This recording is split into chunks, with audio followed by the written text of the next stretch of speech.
Ya, pada pertemuan ini kita akan lanjutkan dengan materi analisis bagian jalinan. Ada dua tipe utama bagian jalinan, yaitu yang pertama, bagian jalinan tunggal. Bagian jalinan tunggal ini adalah bagian jalinan jalan antara dua gerakan lalu lintas yang menyatu, ada proses merging, dan memencar, diverging. Kemudian yang kedua adalah bagian jalinan bundaran, yaitu bagian jalinan pada suatu bundaran. Gambar 1 ini memperlihatkan bagian jalinan tunggal. Jadi kalau Anda lihat, misalnya ada beberapa kasus ya seperti ini, di mana pergerakan itu terjadi secara bersilangan, ada proses menjalin atau weaving-nya. Jadi bagian jalinan ini sering disebut sebagai weaving section ya. Bagian jalinan, ada proses menjalin atau bersilangannya. Misalkan kalau Anda bayangkan kalau Anda bergerak dari jalan di Ponegoro ya. Di Ponegoro, kemudian bayangkan dari Ponegoro arah selatan, kemudian kalau dari utara dari jalan Sumatera, kemudian kalau dari jalan di Ponegoro menuju ke Tiara Dewata, Jalan Sutoyo, atau menuju ke arah lapangan Puputan Badung ke arah utara. Jadi di Jalan Hasanuddin Timur ini, itu adalah merupakan suatu contoh bagian jalinan tunggal. Jadi semua pada suatu persilangan jalan di mana ada proses-proses adanya jalinan atau weaving tadi, itu kita analisis sebagai bagian jalinan tunggal. Demikian juga pada bundaran. Kenapa bundaran ini menjadi bagian jalinan? Nah, pada setiap bundaran, ini ada setiap pendekat ada pulau lalu lintasnya. Antara pendekat yang berdekatan, misalnya ini adalah pendekat utara dengan pendekat barat, ini akan ada satu area yang berwarna merah di mana ada proses kendaraan bersilangan atau menjalin. Jadi kendaraan yang di selatan bergerak ke utara dengan kendaraan yang dari barat bergerak ke timur itu prosesnya menjalin atau bersilangan.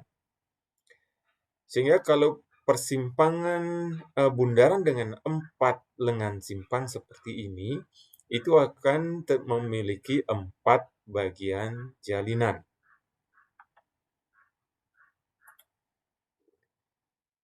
Tipe bundaran itu ditunjukkan berdasarkan nantinya adalah radius bundaran. Misalnya R10 11, R10 11 ya, bukan R10 11.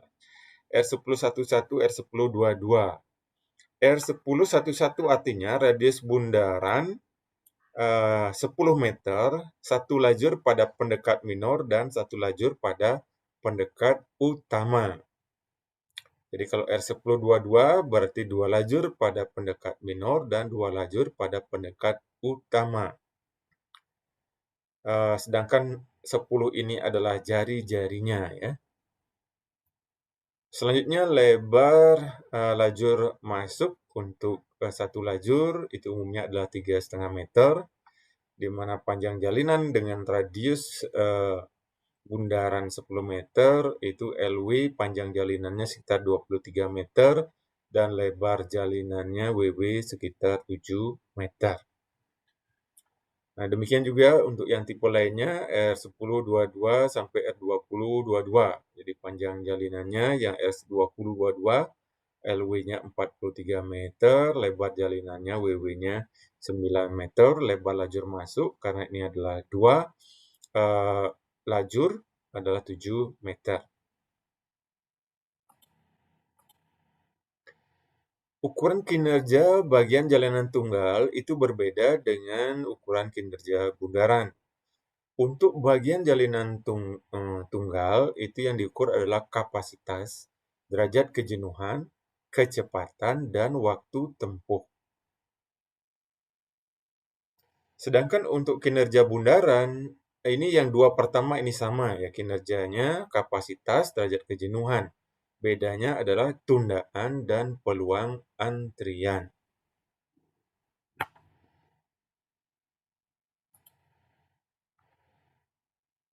Metode perhitungan bagian jalinan bundaran maupun bagian jalanan tunggal ini dikembangkan secara empiris, sehingga perlu diperhatikan apabila aplikasi perhitungannya di luar rentang-rentang empiris berikut ini.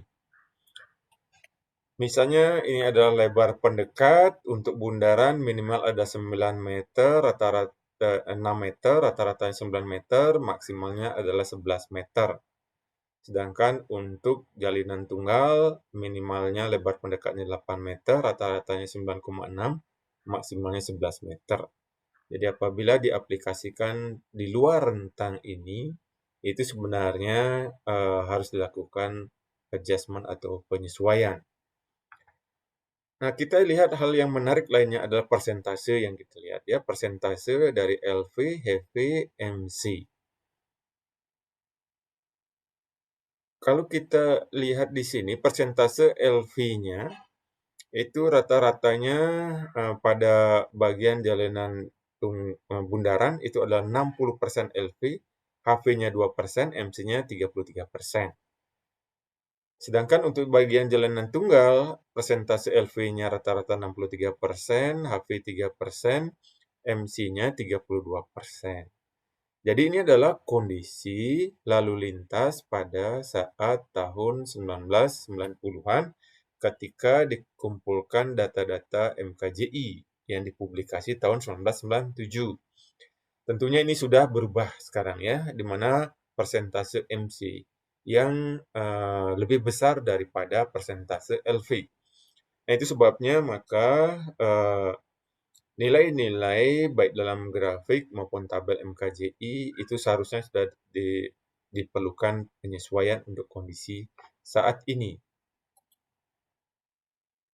Hal-hal yang perlu diperhatikan.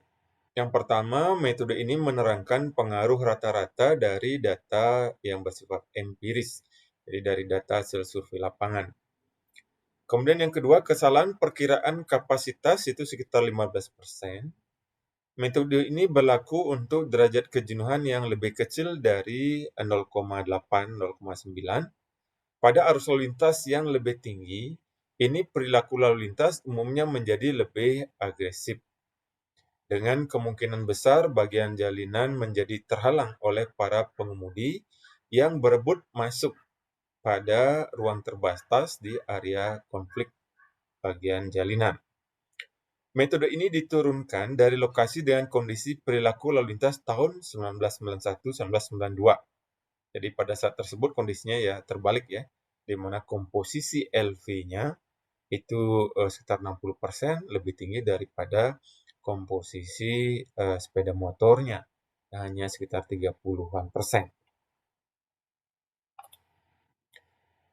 Ada beberapa definisi dan istilah: pendekat masuk, daerah masuk kendaraan bagian jalinan, pendekat keluar, daerah keluar kendaraan dari bagian jalinan. Pendekat masuk pada bagian jalinan tunggal ini diberi notasi A dan D. Sedangkan untuk pendekat keluarnya B dan C yang searah dengan jarum jam sehingga menjadi A, B, C, D. Pada bundaran diberi notasi A, B, C, D yang searah dengan jarum jam. Lebar masuk adalah lebar lalu lintas dari pendekat diukur pada bagian tersempit yang digunakan oleh lalu lintas yang bergerak, di mana X itu menyatakan nama pendekatnya. Lebar masuk rata-rata WE adalah lebar rata-rata pendekat ke bagian jalinan. Sedangkan lebar jalinan atau WW adalah lebar efektif bagian jalinan, itu pada bagian yang tersempit. Panjang jalinan LW adalah panjang efektif untuk bagian jalinan. Kemudian arus total, Q total adalah arus total kendaraan bermotor pada bagian jalinan, baik menjalin plus bukan jalinan. dinyatakan dalam satuan SMP per jam. Sedangkan arus total jalinan QW adalah arus total kendaraan bermotor yang menjalin saja.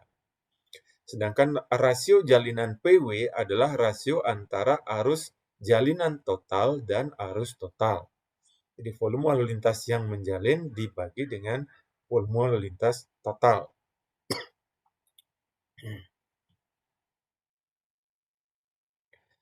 Selanjutnya kapasitas. Kapasitas bagian jalinan adalah hasil perkalian antara kapasitas dasar C0, yaitu kapasitas pada kondisi tertentu ideal, dan faktor penyesuaian F, dengan memperhitungkan pengaruh kondisi lapangan sesungguhnya terhadap kapasitas. Jadi rumusnya C sama dengan C0 kali FCS kali FRSU. Nah, di sini yang perhitungan yang cukup panjang justru adalah perhitungan kapasitas dasarnya. Jadi ini adalah rumusan dari kapasitas dasar 135 kali WW pangkat 1,3 dan seterusnya. Sedangkan FCS dan FRSU ini adalah diperoleh dari tabel MKJI.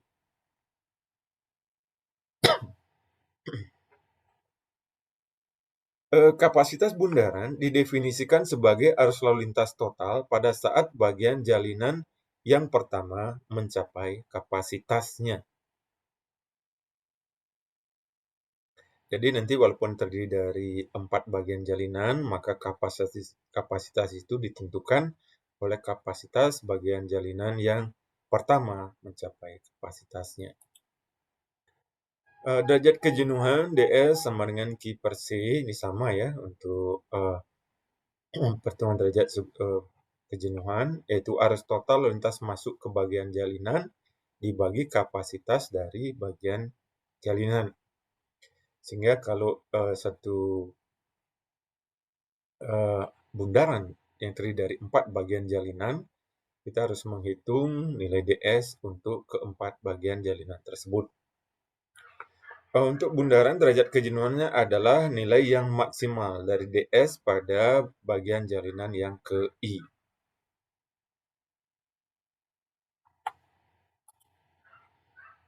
Selanjutnya, tundaan pada bundaran itu hampir sama ya, juga pada simpang tak bersinyal, D sama dengan DT ditambah dengan DG.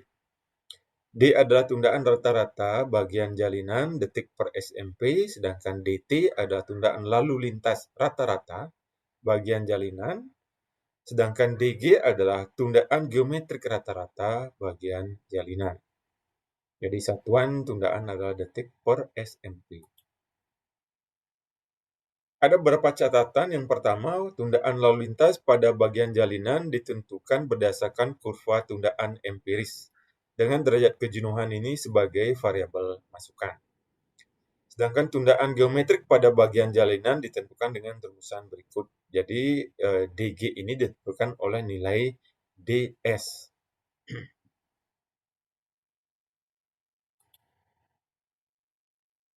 Tundaan rata-rata bundaran, jadi dari D rata-rata, DT ditambahkan DG, itu DR sama dengan sigma QI, jadi volume arus total pada bagian jalinan yang ke I dikalikan DTI, tundaan lalu lintas rata-rata pada bagian jalinan yang ke I, dibagi kemudian Q masuk, yaitu jumlah arus total yang masuk bundaran. Kemudian ditambahkan DG, tundaan akibat geometrik bagian jalinan.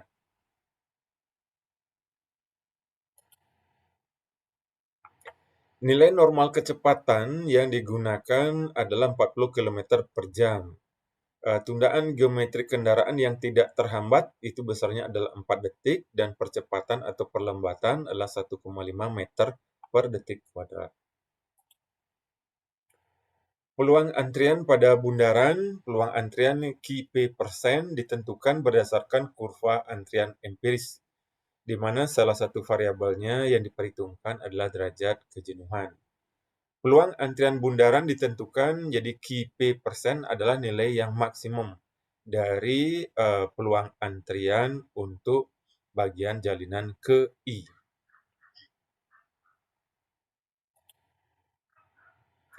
Kecepatan pada bagian jalinan tunggal V sama dengan V0 kali 0,5 dikali 1 plus 1 min ds pangkat 0,5. Jadi ini kecepatan V0 ini adalah kecepatan arus bebas, ds adalah derajat kejenuhan.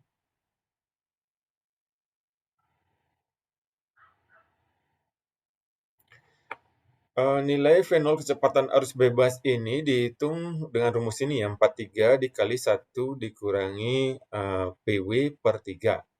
Jadi rasio jalinan mempengaruhi dari nilai kecepatan arus bebas pada bagian jalinan tunggal. Sedangkan waktu tempuh pada bagian jalinan tunggal dihitung dengan rumus TT sama LW kali 3,6 per V.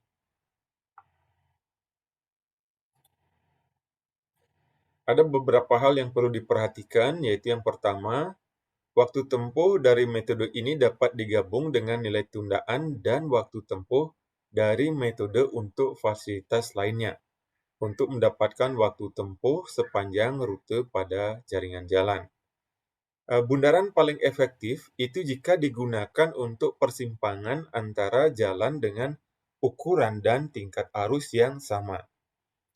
Meskipun dampak lalu lintas bundaran berupa tundaan itu selalu lebih baik dari tipe simpang lain, misalnya simpang bersinyal, pemasangan sinyal lalu lintas masih lebih disukai untuk menjamin kapasitas tertentu untuk dapat dipertahankan, bahkan dalam arus jam puncak. Perubahan dari simpang bersinyal atau tak bersinyal menjadi bundaran dapat juga didasari oleh keselamatan lalu lintas, yaitu untuk mengurangi jumlah kecelakaan lalu lintas antara kendaraan yang saling berpotongan. Bundaran mempunyai keuntungan yaitu mengurangi kecepatan semua kendaraan yang berpotongan dan membuat mereka berhati-hati terhadap risiko konflik dengan kendaraan lain. Untuk daerah luar kota, di mana biaya pembebasan lahan lebih murah, sehingga memungkinkan membuat bundaran itu lebih besar. Akan tetapi kecepatan rencana biasanya tinggi sehingga diperlukan ruang yang lebih luas untuk suatu tipe bundaran yang sama. Nah, karena risiko penutupan bundaran oleh kendaraan menjalin dari berbagai arah, maka perilaku lalu lintas, yaitu berupa derajat kejenuhan lebih dari 0,75 selama jam puncak, itu disarankan untuk dihindari. Antrian pada daerah keluar bundaran yang menutup daerah sirkulasi arus juga penting untuk dihindari.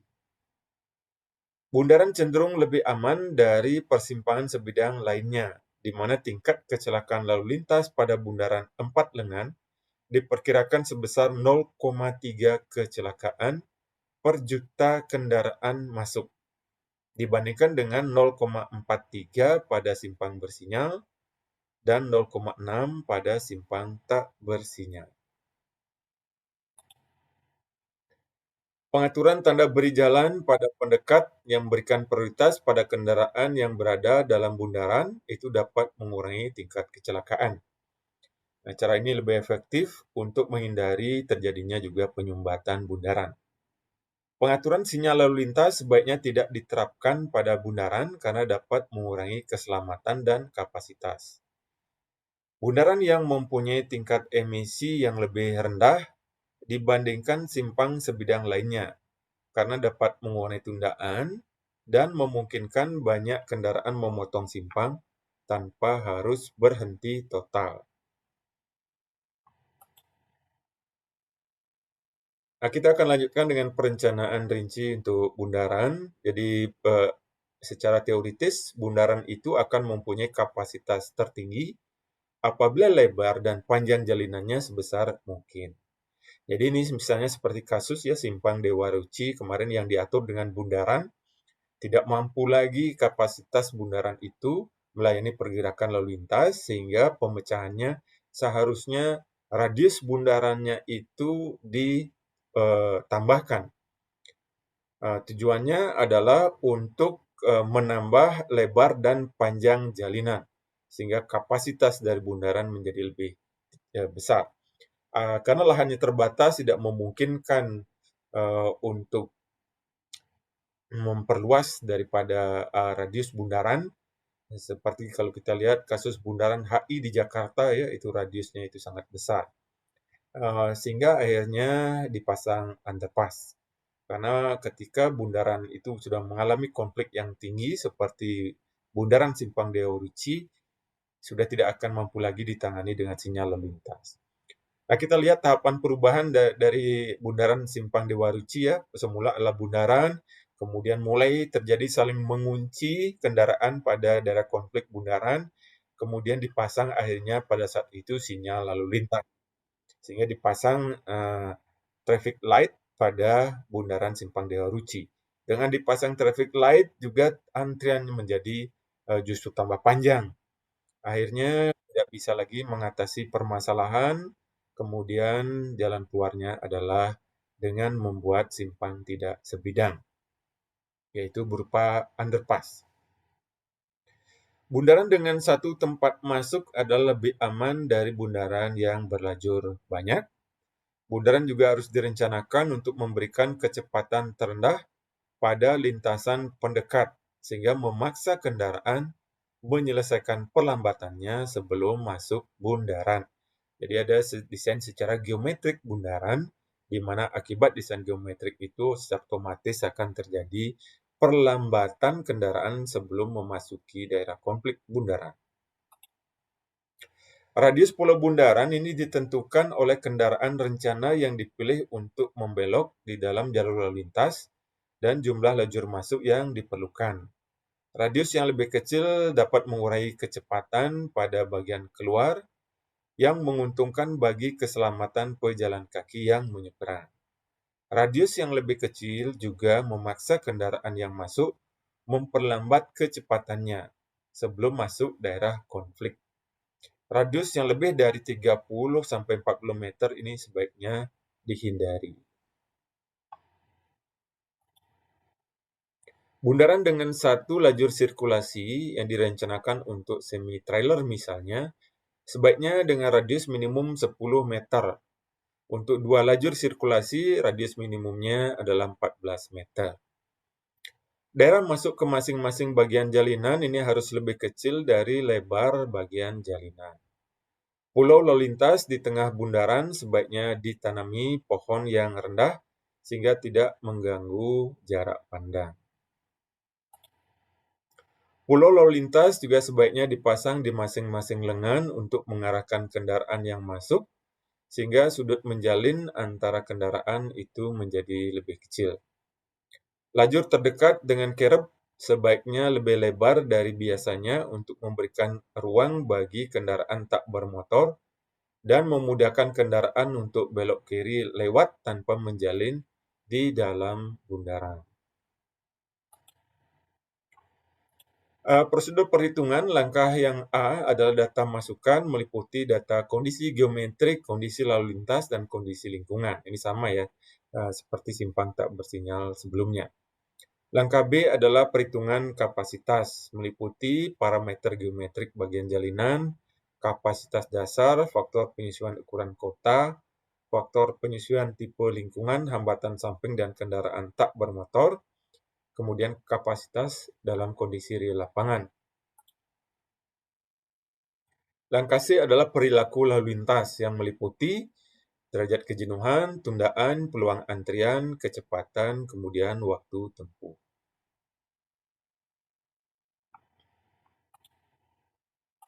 Langkah A, data masukan, data kondisi geometrik, data yang diperlukan, nama kota, provinsi, nama jalan, alternatif rencana, apakah ini perancangan ataukah operasional, kemudian kerb, lebar pendekat yang ada, lebar bagian jalinan, panjang jalinan, dan lebar bahu. Kemudian orientasi sketsa geometrik yang memuat tanda panah untuk penunjuk arah. Pendekat dan denah keluar diberi notasi A, B, C, D, ini sesuai dengan arah jarum jam. Nah, untuk sketsa bagian jalinan tunggal kira-kira adalah seperti ini. Jadi ini adalah untuk pendekat masuk diberi notasi A dan D, pendekat keluar diberi notasi B dan C. Ini adalah WE, lebar rata-rata pendekat adalah tinggal merata-ratakan W1 dan W2. Jadi WW ini adalah lebar efektif rata-rata dari bagian jalinan, WW. Nanti di sini ya, LW-nya adalah posnya di sini, panjang dari bagian jalinan, LW. Jadi ini adalah WW, ini adalah LW. Demikian kalau juga sketsa bagian jalinan pada bundaran ya. Jadi ini kita hitung antar pulau lalu lintasnya. Dari ujung pulau lintas ke ujung pulau lintas berikutnya itu adalah LW panjang jalinan.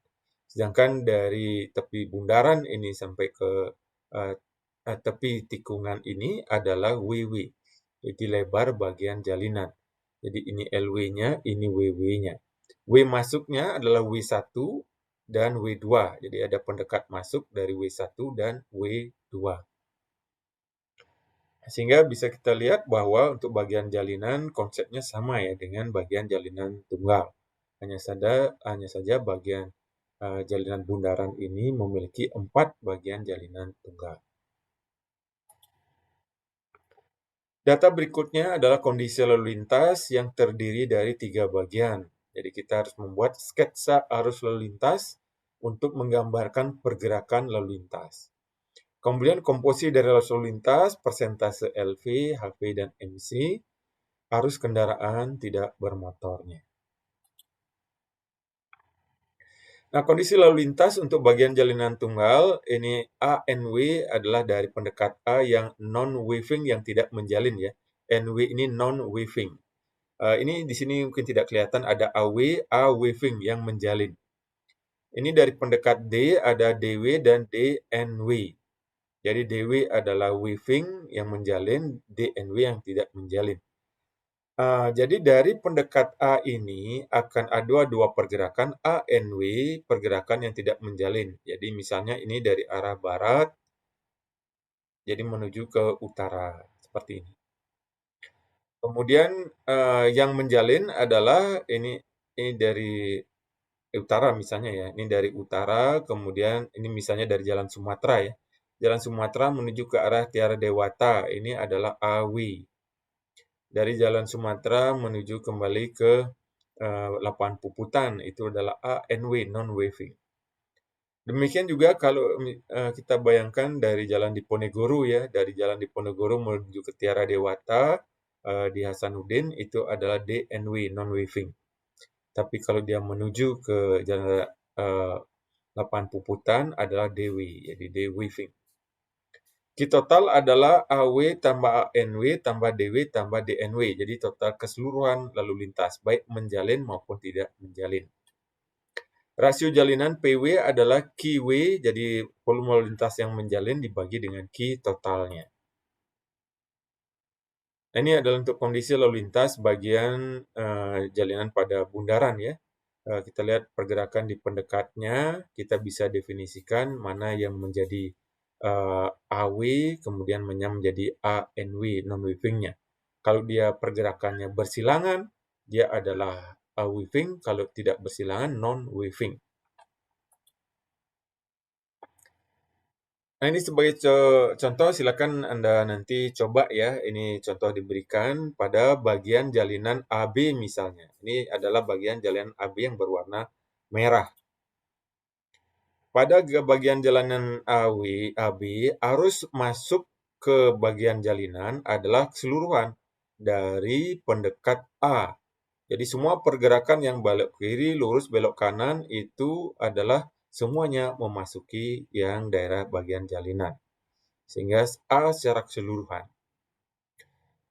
Sedangkan arus masuk ke bagian jalinan dari seluruh pendekat. Nah, kita lihat ya, dari seluruh pendekat yang masuk ke bagian merah. Kalau kita lihat A yang masuk ke bagian jalinan ALT, AST, ART ya. Jadi keseluruhannya ini masuk ke warna merah bagian jalinan. Kalau kita lihat dari D, DLT tidak masuk. DST dia masuk ke daerah merah ini. DRT dia juga masuk ke daerah merah. Berarti dari D ini yang masuk ke bagian jalinan adalah DST dan DRT. Kemudian dari C, CLT tidak masuk, CST tidak masuk, CRT masuk. Kemudian ada lagi ya CUT ya, pergerakan U-turn. Jadi ada CRT dan CUT yang masuk. Demikian juga dari D tadi ya, ada lagi satu pergerakan U-turn ya, DUT. Jadi dia pergerakan memutar. Dari B, yang mana saja pergerakan B yang masuk ke bagian jalinan ini? Jadi kalau kita lihat yang masuk hanya BUT, pergerakan yang memutar kembali. Jadi harus masuk bagian jalinan, nah ini seperti tadi. A keseluruhan ya. Kalau kita di sini diberikan A, maksudnya adalah ALT, AST, ART, dan AUT. Dan seterusnya. Kemudian arus yang menjalin QW, yang mana saja arus yang menjalin? Dari A arus yang menjalin adalah kalau ALT, ini dia tidak menjalin, karena dia bergerak misalnya dari kiri ke kiri. Sedangkan AST dari kiri ke kanan, ini adalah dia menjalin. Berarti AST termasuk arus menjalin dari A. ART juga dia menjalin. Jadi dari A ini yang tidak menjalin adalah ALT. Kemudian dari B, yang menjalin adalah BUT. Jadi karena yang masuk adalah BUT saja, otomatis BUT juga sekaligus merupakan arus menjalin dari B. Sedangkan dari C, yang menjalin adalah CRT ya. Jadi dari C belok kanan. Itu adalah yang arus C yang menjalin. Sedangkan CUT ini tidak menjalin karena dia dari kanan kembali ke kanan. Jadi tidak termasuk menjalin. Dari C yang menjalin hanya CRT. Dari D ini yang menjalin adalah DST. Sedangkan DRT itu tidak menjalin karena dia dari kanan kemudian ke kanan. Sehingga tidak pergerakan menjalin. DST dia dari kanan keluarnya ke kiri sehingga dia adalah bersilangan atau menjalin. Nah, nanti untuk setiap bagian jalinan itu dihitung seperti tadi. Ya, ini contohnya adalah seperti ini. Nah, silakan nanti dilanjutkan untuk bagian jalinan BC, CD, dan DA. Misalnya kondisi lingkungan meliputi ukuran kota, tipe lingkungan, apakah dia komersial, permukiman, akses terbatas, kemudian kelas hambatan samping. Selanjutnya langkah kapasitas, perhitungan kapasitas dasar, faktor WW, faktor WE per WW, PW, WW per LW. Faktor penyesuaian FCS dan FRSU. Kemudian langkah C, perilaku lalu lintas. Jadi perhitungan perilaku lalu lintas, derajat kejenuhan, tundaan, peluang antrian, kecepatan, dan waktu tempuh. Nanti bedakan yang pada bundaran dan pada bagian jalinan tunggal. Nah, ini silakan dikerjakan ya. Ini adalah contoh soal. Ini adalah simpang Renon ya. Yang di Plaza Renon, geometriknya adalah seperti ini. Kemudian ukuran-ukuran dari geometriknya sudah diberikan di sini. Kemudian volume lalu lintasnya juga sudah diberikan. Nah, silakan nanti coba dilakukan perhitungan kinerja bagian bundaran. Baik, demikian untuk pertemuan hari ini. Saya ucapkan terima kasih atas perhatiannya. Apabila ada pertanyaan nanti silakan melalui WhatsApp. Selamat belajar, sampai bertemu pada pertemuan berikutnya.